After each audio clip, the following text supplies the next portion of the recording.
Enggak, udah ini lewat ini sih. Jalan.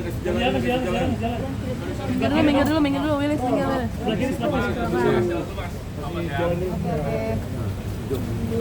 Dia, ayo. Erna, Mbak Ijong sebentar, Mbak Ijong. Jangan maju, mundur. Sebentar, Mas Ijong. Gimana mengenai saksi tadi? Mungkin Mas Ijong apakah ada tanggapan? Mas Ijong? Ya, kita kooperatif aja, doain. Aku pokoknya menjalin hukum ini kooperatif. Apapun informasinya nanti sama pengacara yang udah. Kabarnya gimana hari ini?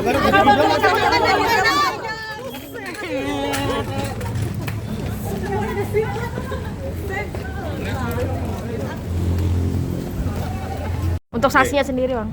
Ya, jadi tadi sudah diperiksa 2 orang saksi ya. Yang pertama itu saksi dari kepolisian ya, yang menerima laporan dari Bea Cukai, dan orang Bea Cukainya sendiri yang melakukan pencegahan terhadap cartridge yang 50. Ya, memang tadi dari saksi yang pertama kita mendapatkan banyak informasi ya, yang terutama itu buat kami sangat menguntungkan ya. Gimana polisi itu juga pada saat melakukan penangkapan itu melakukan interogasi lah ya, secara lisan, dan di situ disampaikan bahwa memang Bahrun ini mendapatkan perintah dari saudari Erna ya. Kemudian dari keterangannya saudara Evan, memang saudara Evan yang memerintahkan saudara Erna. Itu dia. Jadi masalah perintah itu masih belum kelihatan nih dari keterangan saksi yang dimunculkan, bahwa perintah dari Ijong ini seperti apa itu belum nggak tergambar lah ya. Dan yang paling penting bahwa sebenarnya secara kasat mata kedua orang saksi ini menyatakan bahwa memang sangat sulit untuk mengetahui bahwa kandungan itu seperti apa, karena yang datang itu sebenarnya barang di dalam sebuah kemasan, yang di dalam kemasannya pun sebenarnya tidak ada tulisannya kandungannya itu mengandung etomidate. Nah, ini yang menjadi hal yang paling penting dalam proses persidangan ini adalah bagaimana sebenarnya saudara Ijong ini patut diduga ya mengetahui bahwa barang itu sebenarnya mengandung etomidate, karena di dalam grup WA-nya pun tadi saksi yang polisi menyatakan bahwa dalam grup WA-nya pun tidak ada pembicaraan masalah etomidate, baik itu disebutkan secara langsung ya maupun dalam bentuk-bentuk kode. Biasanya kan kalau misalnya barang-barang yang terlarang itu kan dalam bentuk kode ya. Dan yang paling penting tadi petugas Bea Cukai juga menyampaikan bahwa ini penjelundup bukan barang yang diselundupkan secara diam-diam gitu loh. Itu cuma dibawa di dalam sebuah ransel ya. Sebuah ransel, di dalam ransel itu ada kotak. Jadi benar-benar bukan yang maksudnya disembunyikan di dalam kos kaki atau disembunyikan di dalam media-media lain gitu. Jadi memang dari keterangan-keterangan ini ya belum kelihatan bahwa Ijong ini mengetahui betul. Saya ulangi lagi ya, secara kasat mata 2 orang saksi ini menyatakan bahwa tidak bisa kita mengetahui ya. Dan Ijong pun sebenarnya tidak, dan baru bisa diketahui itu setelah ada lab ya, cairannya itu harus dilihat. Jadi apakah itu cairannya memiliki ciri khusus? Nah, tadi itu pertanyaan saya, seperti ganja gitu. Kita bisa lihat kan kalau misalnya barangnya di ganja, ya patut diduga Anda tahu membawa ganja karena kan kelihatan gitu. Nah, jadi kembali lagi seperti yang saya sampaikan di awal, masalah apakah bisa dikenakan kepada Ijong, ya kita serahkan nanti ke dalam proses hukum yang berjalan. Ya, tapi sampai dengan sejauh ini saksi dari polisi menyatakan bahwa perintah itu adalah dari Erna, dan Erna pun diperintah oleh Evan. Bang, tadi saksi pertama bilang katanya kalau Ijong ini merupakan salah satu aktor dari grup itu, mungkin tanggapan dari Abang seperti apa? Ya, itu yang nanti akan dinilai oleh majelis, ya, karena yang disampaikan oleh saksi itu adalah kesimpulan, ya, dia secara tegas menyatakan bahwa itu adalah kesimpulan yang dia tarik. Nah, kesimpulan itu dalam sebuah proses keterangan persidangan dalam hal ini adalah keterangan saksi, itu nilainya 0, ya, kesimpulan, karena saksi ini dia akan memberikan fakta. Jadi apa yang terjadi, jam berapa, apa. Nah, kalau kesimpulan itu bukan bagian dari saksi. Makanya tadi saya tanyakan kembali pada saksi, pada saat saksi menyatakan bahwa Ijong adalah aktor yang aktor utama lah. Nah, dan dia sudah menerangkan bahwa itu adalah kesimpulannya dari membaca. Biarlah nanti majelis yang akan memberikan pandangannya atau kesimpulannya atau nanti pertimbangannya. Pencetus pembuat grup WA itu Ijong, mungkin gimana Bang? Itu jelas karena itu kan tertera di dalam historinya ya. Grup ini dibuat oleh siapa? Ya grup itu dibuat oleh Ijong. Seperti halnya kita membuat grup yang normal. Dan saya perlu sampaikan kembali, tidak ada sama sekali kode-kode yang menyatakan bahwa ini barang adalah ketomiden sehingga Ijong patut diduga untuk mengetahui isinya. Bahkan kalau misalnya disampaikan oleh saksi tadi, ada rasa-rasanya gitu. Rasa ini berapa, rasa ini berapa, rasa ini berapa, kan gitu. Artinya apa? Seperti lagi mau membeli barang biasa gitu loh. Dengan penjelasan bahwa ada rasa-rasanya. Saya rasa kalau misalnya kita sudah sama-sama tahu isinya apa, misalnya barang-barang terlarang, pembicaraannya mungkin nggak seperti itu ya. Yang terungkap gitu. Artinya ya udah, pokoknya gue mau beli atomidet misalnya dengan kode itu. Ini barang ini ada itu nggak ada sama sekali. Jadi sampai dengan saat ini ya kita nggak bisa melihat pengetahuan Ijong itu sampai sejauh mana. Dan Ijong pun tadi sudah menyatakan sebagai tanggapan bahwa dia tidak mengetahui isinya dan itu sangat rasional. Kenapa sangat rasional? Dua saksi tadi menyatakan bahwa nggak ada ciri-ciri khusus. Dan barang ini tuh masih di dalam dua bungkus ya. Satu bungkus kotaknya itu. Dan masih ada bungkus segelnya lagi ya, yang berwarna tadi seperti abu-abu metalik ya, seperti itu ya. Baru cartridge-nya ada di dalam. Nah, gitu loh. Dan nanti kita lihatlah sampai sejauh mana. Saya juga tidak mau mendahului ya proses hukum ini ya, saksi nanti ngomong apa, pengetahuannya seperti apa, karena nggak ada gunanya juga kan saya ngomong Ijong nggak tahu, tapi saksi-saksi nanti menyatakan Ijong tahu. Cuma sampai dengan saat ini belum ada yang mengarah ke sana, dan Ijong pun sudah menyampaikan bahwa dia tidak mengetahui. Untuk penerimaan Ijong sendiri tadi di depan sidang itu gimana Bang? Gimana? Penerimaan membenarkan bagian dari tadi. Iya, jadi ini seperti yang sudah disampaikan ya, memang ada bagiannya dia. Ya itu sebagai sebuah upah ya, sebagai sebuah upah yang disepakati bahwa dia akan mendapatkan 10 tanpa adanya pengetahuan ya bahwa itu adalah etomiden. Ya, saya rasa itu sesuatu hal yang wajar gitu.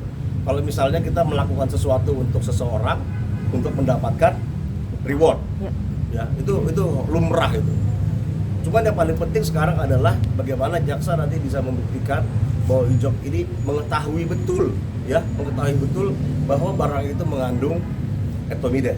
Seperti yang saya sampaikan tadi, sangat sulit sekali ya kalau orang awam untuk mengetahui barang itu isinya apa. Rewardnya sendiri terimanya berapa Bang dari Ijong? Reward yang dia terima mungkin? Gimana? Jumlah reward yang dia dari 100 itu? Iya. Disampaikan 10. Sampaikan 10. Yang 10 itu untuk Ijong dikonsumsi atau untuk dijual lagi? Ya seperti vape ya, itu kan dikonsumsi pribadi ya. Jumlahnya juga cuma 10. berarti dalam bentuk vape ya, tidak berupa uang atau enggak. Jadi dititipin dengan dibilang nanti akan dikasih gitu loh 10. Ya saya rasa itu ya reward seperti itu atau bayaran seperti itu kan enggak selamanya melalui uang. Oke Bang, berarti secara indikasi ini Ijong ditarik langsung oleh asistennya Ririn atau seperti apa sih? Artinya ya tadi Abang bilang Ijong tidak mengetahui adanya Z intermediate itu. Iya nggak ada. Ya satu dia asistennya Ijong ya. Yang kedua untuk yang isinya itu memang dia nggak mengetahui lah. Dia sama sekali tidak mengetahui. Ya cuma nanti kita sambil jalan ya. Kita akan lihat nih, jangan kata saya nih. Yang penting kata-kata saya aja nggak penting. Tapi yang penting adalah apa yang terbukti nanti di muka persidangan. Gak ada gunanya saya bilang Ijong nggak tahu, ternyata nanti saksi-saksi bilang Ijong tahu. Cuman apa yang disampaikan kepada saya dan apa yang disampaikan tadi sama Ijong di depan persidangan bahwa dia sama sekali tidak mengetahui, dan itu sangat logis sekali. Bagaimana kita bisa mengetahui barang itu yang ada di dalam kotak, yang disegel lagi, terus ada di dalam cartridge ya, yang disampaikan bahwa memang untuk mengetahuinya itu ya harus di lab ya. Ijong nggak memiliki kapasitas untuk melakukan hal tersebut gitu loh, dan hanya orang-orang tertentu saja yang memang memiliki sertifikasi yang bisa melakukan hal tersebut. Tadi nama Ririn sempat disebut di persidangan, mungkin sepengetahuan Abang Ririn ini dalam kasus ini seperti apa terlibatannya? Saksinya pasti tidak ada sama sekali BAP ya Ririn, karena kalau misalnya ada ada keterlibatan pasti di BAP. Jauh Ya. dari ini kan. Dia nggak ada sama sekali. Itu aja. Yang 10 itu sempat dibuka dulu sama Ijongnya atau gimana? Nah, itu nanti ya, itu kan belum ada di dalam fakta persidangan. Yang saya mau bahas ini adalah apa nanti yang terungkap dalam fakta persidangan bisa kita bahas. Selebih itu saya nggak mau bahas. Bang, berarti asistennya Ririn ini melakukan hal tersebut di belakang pengetahuan dari Ririn atau bagaimana? Ini Bukan asisten, ini asistennya Ijong. Oh, Ijong. Asistennya Ijong, bukan Tadi asistennya itu Ririn. makanya ada kata-kata asisten Ririn. Tadi kalau kita cermatin lagi bahwa disampaikan itu dari hasil interogasi langsung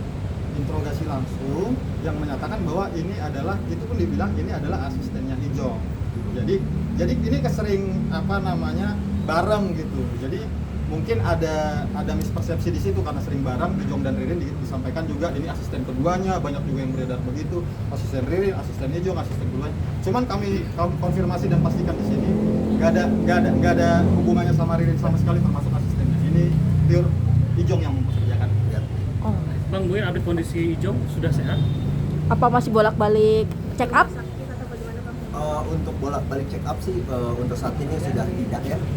Cuman kalau kondisi dari sakitnya ya masih sama seperti yang saya sampaikan di minggu lalu gitu ya, pemulihan semakin membaik, tapi ya kita mohon doanya supaya itu juga segera pulih gitu. Cuman untuk pengecekan bolak-balik pengecekan tentang sakitnya sudah tidak dilakukan. Oke. Itu hanya memang Masih konsumsi obat dari konsumsi obat masih rutin dikonsumsi. Kankernya boleh?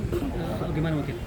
Kalau dari indikasi kankernya sendiri kita belum dapat informasi hasil biopsinya. Itu mungkin lebih ke keluarga yang dari tahu hasil dari biopsinya itu. Bang, Berarti ini- stadium apanya belum tahu ya Bang ya? Stadium apanya dan cancer apanya, apakah cancer atau bukan, itu kami masih belum dapat informasi. Bang, kondisi Bang Ijong kan sekarang kan berat badannya terlihat makin kurus dan seperti masih bewokan, tidak terurus. Ini seperti apa sih, nanti keluarga suka mengunjungi atau bagaimana Pak?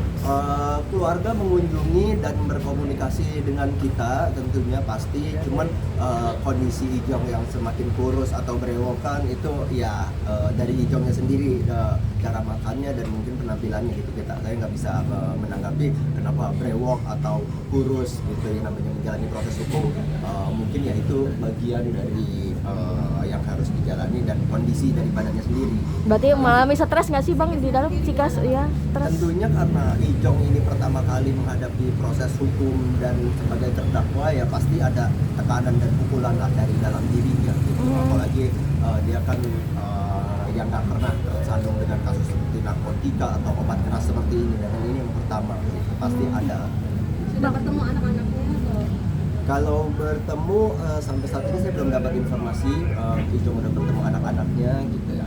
Bang, kabar kanker itu memang perkembangan dari wasirnya atau gimana sih? Kalau cancer itu jadi pada saat dilakukan operasi wasirnya itu memang ditemukan ada sedikit benjolan yang tidak normal selayaknya wasir, yang diduga berdasarkan informasi dari dokter Polri itu ada kemungkinan cancer stadium awal gitu. Cuman memang belum dikonfirmasi dari hasil biopsi apakah itu benar-benar cancer karena riwayat dari keluarganya Ijong sendiri memang ada papanya dan saudaranya yang punya riwayat cancer. Cancer usus? Cancer usus betul. Bang, ini kalau untuk dari Ijong sendiri mungkin di tahanan sering dijenguk oleh Ririn atau tidak sih?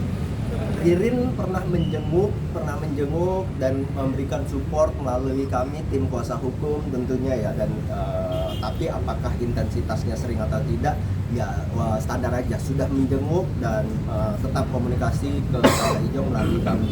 Berarti jenguk apakah ditemani oleh lawyer? Iya lawyer. Selalu Oh, selalu ditemani sama kita tim lawyer. Membawa apa kira-kira? Apakah membawa makanan untuk Requestan Ijong nggak atau sih? seperti apa? Ya layaknya orang berkunjung aja lah, membawa makanan dan pakaian, satu lapis pakaian seperti itu, hanya memberikan support aja lah. Bang, perihal soal isu Ririn dilarang oleh Ijong untuk menjenguk itu berarti tidak ada ya Bang? Nggak ada larangan Ririn menjenguk Ijong, itu tidak ada. Menegaskan sebenarnya status mereka berdua tuh seperti apa sih Bang? Oh itu kalau itu bukan kewenangan kami sepertinya untuk menjelaskan statusnya Ririn dan Ijong seperti apa. Oke, Bang, berarti untuk Ijong sendiri bisa dijenguk seminggu berapa kali atau apakah everyday sudah bisa dijenguk atau gimana? Untuk menjenguk Ijong itu sesuai dengan jadwal jengukan yang ada di lapas gitu ya. Kalau saya nggak salah Senin, Rabu, Kamis, dan Jumat dan Sabtu kalau nggak salah. Mungkin bisa dikonfirmasi ke lapas. Dan di hari itu keluarga jenguk atau sesekali saja? Sesekali di dalam waktu kunjungan itu yang diperbolehkan lapas, sesekali keluarga menjenguk. Ririn jenguk sebelum sidang atau mungkin setelah masa sidang ini berlangsung? Sebelum persidangan Ririn pernah menjenguk Ijong lah untuk memberikan support gitu. Mungkin ada update perihal setelah persidangan, ada nggak sih rencana untuk Ririn bertemu dengan Ijong bang? Mungkin menjenguk Ijong sendiri. Gimana? Setelah persidangan nanti ada nggak sih mungkin rencana dari Ririn menjenguk Ijong di lapas? Kita belum dapat konfirmasi untuk hal itu setelah persidangan apakah Ririn menjenguk atau tidak. Cuman yang jelas Ririn dan keluarga intens berkomunikasi dengan kami memberikan support untuk Ijong. Gitu. Oke.